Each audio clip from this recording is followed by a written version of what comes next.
법정에서 작심 발언을 했던 박근혜 전 대통령. 변호인단에 나는 20년형도 30년형도 각오가 되어 있다. 이렇게 말을 했다고요. 네, 제가 박근혜 전 대통령 변호인단 관계자와 연락을 했는데요. 이 관계자는 박 전 대통령이 20년형, 30년형도 개의치 않는다고 일부 변호인에게 말했다고 전했습니다. 또 나라를 바로 세우는 게 중요하다면서 나라 걱정을 하고 있다고도 밝혔는데요. 박 전 대통령이 더 이상 재판부를 믿지 않겠다며 사실상 재판 보이콧에 들어간 겁니다. 오늘 0시로 넘어가는 어젯밤 12시가 박 전 대통령의 1차 구속기간이 만료되는 시점이었습니다. 자신이 석방될 것으로 기대를 했는데 재판부가 증거인멸의 우려가 있다면서 추가 영장을 발부하자 정치 보복은 끝나야 한다는 작심 발언을 준비한 것으로 보입니다. 네, 이명박 정부의 국정원 사건도 큰 관심이죠. 이 전직 국정원 국장이 긴급 체포됐다면서요. 네, 서울중앙지검은 어제 오전부터 조사한 추명호 전 국정원 국장을 오늘 새벽 2시 10분쯤 긴급 체포했다고 밝혔습니다. 추 전 국장은 일명 박원순 제안문건을 작성한 것으로 알려져 있는데요. 검찰은 국정원법상 직권남용과 정치관여 혐의를 적용했는데 내일쯤 구속영장을 청구할 것으로 보입니다. 지금까지 서울중앙지법에서 전해드렸습니다. 자, 박근혜 전 대통령이 어제 작심 발언을 하며 재판을 보이콧한 상황에서 자유한국당은 박 전 대통령 출당 문제를 조만간 정리하겠다는 방침입니다. 네, 국회 연결해 봅니다. 김철웅 기자. 네, 국회입니다. 네, 박 전 대통령이 당을 나간다는 결론은 결국 정해져 있는 것 같은데 시점이 언제쯤일까요? 네, 자유한국당은 내일쯤 윤리위를 열어 박 전 대통령의 출당 문제를 논의할 예정입니다.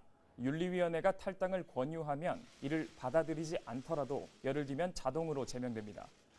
홍준표 대표는 오늘 SNS에 올린 글에서 지도자는 동정의 대상이 아니라며 지울 것은 지우고 새롭게 나아가야 한다고 강조했습니다. 박 전 대통령의 출당 문제를 예정대로 추진할 것임을 시사한 겁니다. 자, 홍 대표는 지울 건 지우고 가자, 새롭게 나아가자 이렇게 얘기했지만 친박계 의원들의 생각은 좀 다를 것 같습니다. 목소리를 다시 높이기 시작했다면서요. 네, 그렇습니다. 사실 서청원, 최경환 의원 등 친박 핵심계 의원들은 당 내부에서 자진 탈당 압박에 몰려있던 상황이었는데요. 또 다른 친박계인 김태흠 의원은 지금 출당을 밀어붙이면 당의 부메랑으로 돌아올 수 있다고 말했습니다. 또 최경환 의원도 당이 속도 조절을 해야 한다면서 어제 박 전 대통령의 발언을 계기로 분위기 반전을 시도하는 모습을 보였습니다. 하지만 당 내부에선 내년 지방선거를 위해 친박계 탈당을 마무리하고 바른정당 일부와 통합해야 한다는 의견도 만만치 않습니다. 박 전 대통령의 흔적 지우기를 둘러싸고 당내 갈등이 본격화될 수 있다는 분석이 나오는 이유입니다. 지금까지 국회에서 전해드렸습니다. 자, 박근혜 전 대통령 얘기를 좀 해보도록 하겠습니다. 박근혜 전 대통령이 어제 80번째, 80번째 공판에서 이제 승부수를 던졌죠. 뭐 3월 달에 구속이 되고 4월 달에 기소가 되고 그다음에 5월 달에 첫 공판을 시작해서 벌써 80번이나 재판을 받았는데 결국 10월 13일 구속 연장 결정이 나면서 10월 16일 풀려나지 못하고 구속 연장에 대해서 수용하지 못하겠다면서 했는데 이러면서 이제 이게 과연 변호인들과 얼만큼 조율이 됐던 것이냐라고 했더니 이게 거의 사실 일방적으로 내 생각이 이러니까 여러분들 좀 따라 주십시오라는 생각으로 얘기를 했다고 하고요. 이게 20년형이든 30년형이든 뭐 무기징역 얘기는 안 나왔습니다만 그거 개의치 않겠다. 이 나라를 바로 세우는 게 중요하니까 나는 앞으로 내 갈 길 가겠다 이렇게 얘기를 했다는 거예요. 일단 변호인과의 조율 문제는 박근혜 전 대통령이 이제까지 정치인 시절부터 대통령 재임 기간까지 어떤 스타일을 봤을 때 이 사안 같은 것을 과연 변호인들이 의견을 이렇게 하시는 것을 어떻게 했습니까? 아, 그럼 그렇게 하세요. 의논을 해서 했겠느냐? 그 가능성 극히 낮죠. 아마 이 정도 큰 사안이라고 하면 박근혜 전 대통령이 본인이 결정하고 변호인들에게 통보하는 그런 형태가 됐을 겁니다. 뭐 일부 언론 보도를 보니까 변호인들이 이미 구속영장이 기각이 되면 구속영장이 발부가 되면 뭐 사임할 계획을 세우고 있었다 뭐 이런 보도도 나오긴 하지만 어쨌든 최종적인 결정과 큰 틀은 박근혜 전 대통령이 결정을 했다라고 볼 수밖에 없는 것이고 그리고 이제 20, 30년을 받아도 개의치 않겠다.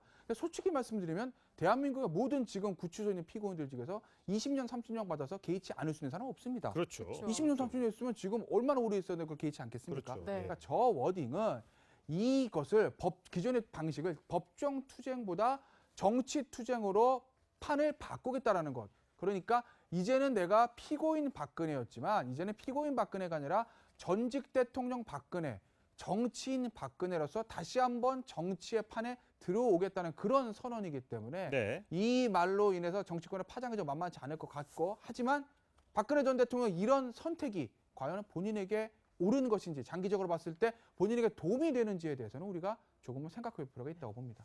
법정 싸움이 아니라 정치 싸움으로 가겠다.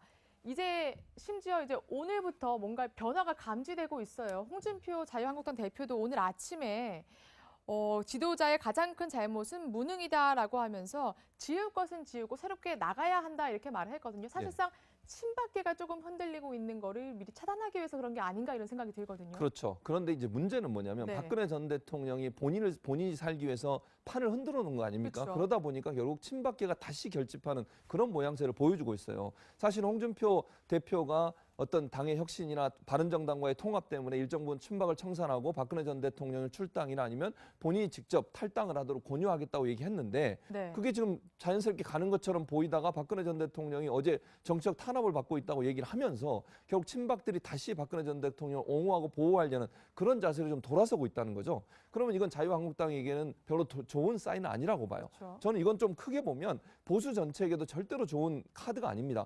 박근혜 전 대통령 본인이 정치적으로 이 재판 자체를 정치적으로 뒤집어서 프레임 자체를 정치 재판으로 가져가려고 하는 것은 본인한테 유리할지 모르겠습니다만 그게 지방선거를 앞두고 있는 보수 세력 전체한테는 제가 볼 때 부정적인 영향을 미칠 수밖에 없고요. 또 문제는 이번 주 주말부터 또 친박 단체들이나 친박 옹호 세력들이 집회를 하겠다고 했어요. 그러면 네. 이 탄핵 정국, 그다음에 박근혜 전 대통령의 국정농단이 지속된다고 얘기하는 거거든요. 이거는. 그러면 결국 국민들 입장에서는 이것을 긍정적으로 볼 거냐? 제가 볼 때는 부정적인 여론이 더 확산될 가능성이 높다고 보여집니다. 예. 네. 아까 잠깐 이게 재판 얘기를 다시 해보자면 걸석 재판이라고 그러니까 예. 피고인이 없는 상태에서 재판이 진행될 수도 있습니까? 가능성이 있어요. 그러니까 규정에는 그렇게 돼 있어요. 그러니까 돼 있어요? 현행형사소법 어떻게 돼 있냐면 구속 피고인 같은 경우에 피고인의 출석을 거부한다든지 또는 교도관들이 강제로 데려오면 되는데 현실상 불가능한 그런 경우들. 예. 그러니까 예를 들어서 못 간다고 버티는 경우를 얘기하는 겁니다. 그런 경우에는 이제 피고인 없이 걸석 재판을 할 수는 있는데 문제는 이런 단서가 있습니다. 그 경우에도 검찰과 변호인의 의견을 들어야 된다 이렇게 돼 있거든요. 아 그래요? 네. 그럼 이제 변호인들이 사퇴했기 때문에 아마 그 변호인이 현실적으로 국선 변호인이 될 수밖에 없는 거죠.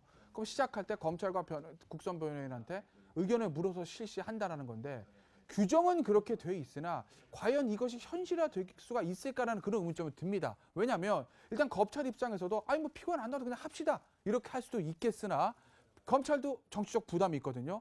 그리고 사선 변호인도 아닌 국선 변호인이 아 뭐 전 대통령 피고인은 안 나와도 제가 그냥 하겠습니다라고 의견을 개진하기도 쉽지 않은 부분이고 네. 재판부에서도 어찌됐든 간에 지금 뭐 박 전 대통령 지지자들 법정에 와 있는데 박 전 대통령 없이 재판을 진행했다가 나중에 그 폭풍을 감안하면 쉽게 내릴 수 없는 결정이거든요. 예. 그렇기 때문에 걸석 재판이 법적으로는 가능하나 현실화될 수 있을지는 그건 조금은 좀 지켜봐야 된다고 그리고 본인이 20년, 30년 각오한다고 그랬잖아요. 예. 만약에 592억 삼성 그러니까 뇌물 받은 게 전체가 다 인정된다고 했을 때는 최고 그 형량이 어떻게 됩니까? 가능하죠. 그러니까 뇌물이 전부 다 이거 정말 가정입니다. 뇌물이 전부 다 인정된다고 했을 때 특가범인데 이것이 50억 이상의 뇌물이기 때문에 10년 이상 법정형으로는 20년, 30년 충분히 가능합니다. 아, 법정 형상으로는 예, 그래요. 예. 하지만 이제 현실상 전부 다 유죄가 나온다고 하더라도 각종 이제 장량 감경이나 이런 것들이 되면 2, 30년까지 나오겠냐는 어려운 용어 부분은 있지만 나왔습니다. 장량 감경이라는 거는 판사가 알아서 재량껏 할 수 있다는 거죠. 재량껏 한 번 딱 2분의 1 정도 감경을 해주는 거죠. 예를 들어서